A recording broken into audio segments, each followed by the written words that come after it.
အဲ့ဒါနဲ့ဒီစာလေးတစ်ပုဒ်ကိုဝါတွင်3လမရဘူးဆိုတော့အကူကြီးကမင်းသာသနာပေါ်နေမနေပါနဲ့ကွာအဲ့ဒါခဏခဏပြောနေအိမ်မှာလည်းပစ္စည်းဥစ္စာတွေပေါ်တယ်အဖိုးကတထေးကြီးဆိုမင်းသာသနာနေမနေနဲ့အဲ့ဒါနဲ့ तू က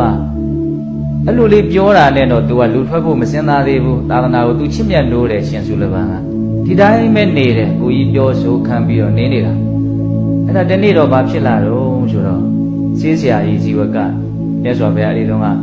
အဝေလူဝံကျောင်းမှာတရင်3လိုက်ဇီဝကရဲ့တရဥယျာဉ်ကျောင်းမှာတရင်3လိုက်ဟုတ်လားပိပိတာရမင်းကြီးကဝေလူဝံကျောင်းလှူထားတာရှိတယ်ဇီဝကတရဥယျာဉ်ကြီးလှူထားတာရှိတယ်အဲ့ဒါဇီဝကမနေ့ပြန်သူ့အိမ်ကိုဘုရားမှုရှိတဲ့တန်ခါလေးအကုန်လုံးပင့်ပြီးတော့ဆွမ်းကပ်ဆွမ်းစားပင့်အဲ့ဒီအချိန်မှာဘေယဟန်ကြွရမယ်လိုက်ရမယ်လို့ဆွညွန်ယဟန်ပေါ့နော်ခုခေတ်ဆိုတော့ဆွမ်းသားကြောင့်ဘုန်းကြီးတဲ့ဘောမျိုးပေါ့အဲ့ဒီဘုန်းကြီးကဘယ်မထေဖြစ်နေလို့ဆိုတော့မဟာဗန်ဖြစ်နေတော့မဟာဗန်ကဘယ်လိုစီမံလဲဆိုတော့တခါကြီးတကြောင်လုံးရှိတဲ့တန်ခါလေးအကုန်လုံးကြွခဲ့မယ်ဒါပေမဲ့ရှင်စုလပန်တော့မပါဘူးစုလပန်ကိုပင့်တန်ခါလေးထည့်မထားဘူးအဲ့ဒါကိုရှင်စုလပန်ကတိသွားတယ်ဆိုအဲ့ဒီကြတဲ့မှာသူစိတ်ဓာတ်ဘုံဘုံကြသွားဩငါအကူကမနေ့ပြန်ဆွမ်းစားငါ့ကိုတန်ခါစင်းနဲ့တောင်ထည့်မထားတော့ဘူးအဲ့လိုဆိုရင်တော့ gain ငါလူထွက်တာပဲကောင်းပါလေတနာစရာနော်ငါလူထွက်တော့မယ်ဆိုပြီးတော့ဒါမနဲ့စောစောသူ့ကိုမသိအောင်တခါတည်းကျောင်းတော်ကနေထွက်သွားအဲ့လိုထွက်သွားမယ်ဆိုထွက်လာအကြောင်းဘဝမှာဘယ်သူနဲ့တွေ့ဆိုမြတ်စွာဘုရားနဲ့တွေ့ဟုတ်လားဒီနေ့မြတ်စွာဘုရားမှုရှိတဲ့တန်ခါလေးဇီဝကရဲ့အိမ်ကိုသွားပြီးတော့ဆွမ်းစားကြမှာနော်အဲ့ဒီမနဲ့ကြီးပဲအဲ့ဒါမြတ်စွာဘုရားအကြောင်းဘဝမှာဇင်းကြံကြွားသုလပန်ဘယ်သွားမလို့တော့မမဗျာနောင်တော်ကြီးကသာသနာမနေတော့နဲ့လို့ပြောလို့လူထွက်တော့မလို့ပါဗျာအဲ့မင်းမဟာဗန်ရဲ့သာသနာမှာယဟန်ပြုတာမှာဟုတ်ပဲငါသာသနာမှာယဟန်ပြုတာပဲဘာဖြစ်လို့လူထွက်ရမှာတော့လာငါစီလားဆိုတော့မြတ်စွာဘုရားလက်တော်နဲ့ခေါင်းကိုသုံးသက်တယ်တဲ့ခေါင်းပုတ်တယ်ဘလောက်အားဖြစ်သွားမှာနော်စိတ်ဓာတ်ခွန်အားတွေတက်သွားမလို့ဘုံဘစာလေးဖတ်ရင်းနဲ့စဉ်းစားကြည့်ဟုတ်လားအဲ့ဒါမြတ်စွာဘုရားခဏနေဆွမ်းသားကြွတော့မှတန်ခါလေးနဲ့အဲ့ဒါရှင်စုလပန်ကိုမြတ်စွာဘုရားအလုတ်ပေးခဲ့တယ်ဘာအလုတ်ပေးခဲ့တော့ဆိုတော့ဖြူးနေတဲ့အဝတ်ကလေးတစ်ခုတကိုးနဲ့ဖန်ဆင်းပြီးတော့အဲ့ဒီအဝတ်ကလေးကိုမင်းပို့နေလက်ကလေးနဲ့ပို့ပြီးတော့အဝတ်ကလေးဘလို့ပြောင်းလဲသွားလဲဆိုတာကိုပဲကြည့်နေစိတ်ကိုဘယ်မှမရောက်စေနဲ့ဒီအဝတ်ကလေးကိုပဲလက်ကလေးနဲ့ပို့နေဘာလို့မြတ်စွာဘုရားဒီလိုခိုင်းတယ်လဲဆိုတော့မြတ်စွာဘုရားကအခုဖြစ်နေတဲ့အခြေအနေလေးတွေမြင်တာမဟုတ်ဘူးဟိုအတိတ်ဆိုကြပါစို့ဘုန်းဘုန်းတို့အခုလူတယောက်ကိုကြည့်တယ်ဘုန်းဘုန်းတို့ဘယ်လောက်တော့မြင်တော့မနေ့တုန်းကသူဘာတွေလုပ်ခဲ့တာအရင်လားဘယ်လိုနေတာအရင်နှစ်ကဘယ်လိုနေတာဒီလောက်တော့ဘုန်းဘုန်းတို့လည်းသိတယ်နော်အဲ့ဒီအခြေအနေလေးကြည့်ပြီးတော့ဒီလူကိုဘုန်းဘုန်းတို့ကဝေဖန်တယ်ပေါ့ဒီလူကဘယ်လိုလူလို့ဘာကိုကြည့်ပြီးတော့ဝေဖန်တာလဲအရင်သူဖြစ်ခဲ့တာကြည့်ပြီးတော့ဝေဖန်တာနော်ဟုတ်တယ်မဟုတ်လားခုမြတ်စွာဘုရားကတော့မနေ့ကနဲ့အရင်လနဲ့အရင်နှစ်လောက်တော့မြင်တာမဟုတ်ဘူးအရင်ဘဝဟိုဘဝ1000ဘဝ1000ဘဝ3သိန်းဟာအကုန်လုံးမြင်တယ်သူ့ဟာဟိုတခါလေအကုန်မြင်နေတယ်အဲ့ဒီအမြင်ရှိတဲ့အတွက်ကြောင့်သူ့ကိုဘယ်လိုလုပ်ပေးရမလဲဆိုတာကိုမြတ်စွာဘုရားပြည့်ပြည့်စုံစုံမှန်မှန်ကန်ကန်သိသူကတခုသောဘဝတုန်းကတဲ့ဘယင်ဖြစ်တယ်ရှင်စုလပန်ကဘလို့ဘယင်ဖြစ်တဲ့အခါတင်စည်းပြီးတော့တိုင်းကလှည့်တဲ့အခါမှာနေပူတဲ့အခါကျတော့နှစ်ဘူးကချွေးစို့ချွေးကြအဲ့ပါလာတဲ့လက်ကင်ဘွားအဖြူလေးနဲ့အဝတ်ဖြူလေးနဲ့အဲ့ဒီချွေးကိုတုပ်တယ်ဒါဘာမှထူးဆန်းတဲ့ကိစ္စတခုမဟုတ်ပါဘူးချွေးထွဲလို့ချွေးတုပ်တဲ့ကိစ္စနော်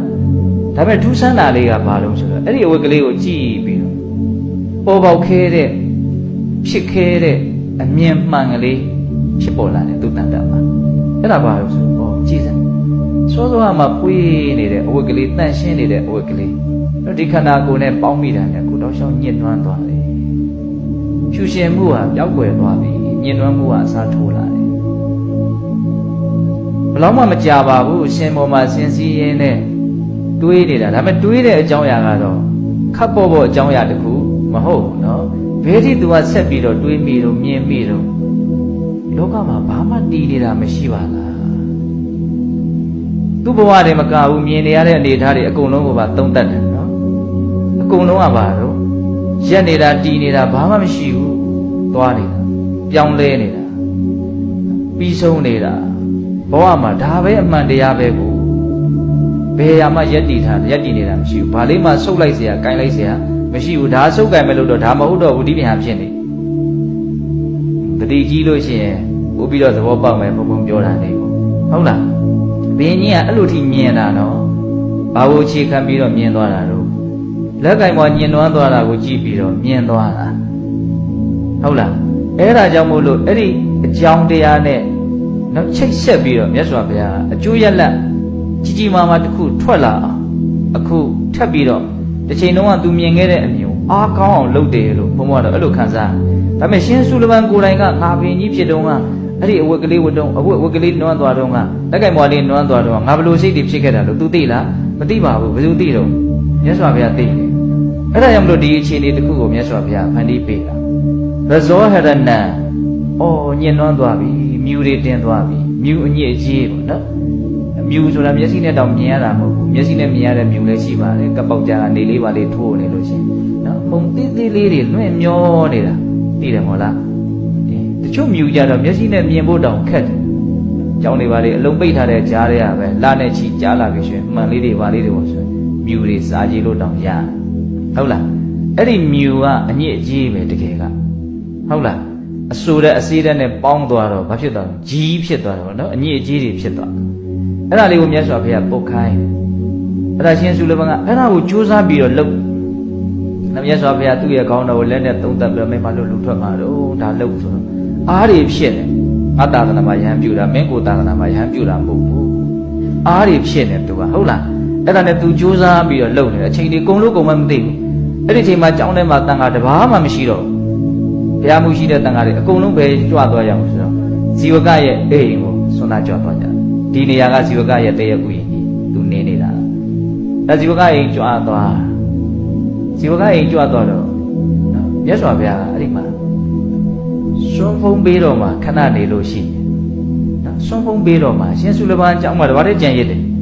အဲ့ဒီအချိန်မှာမြတ်စွာဘုရားကြည်တယ်ဒီစွန့်မဖုံးပေးသေးခင်အချိန်လေးတကယ်နည်းနည်းလေးဘာမှအချိန်နေအများကြီးမဟုတ်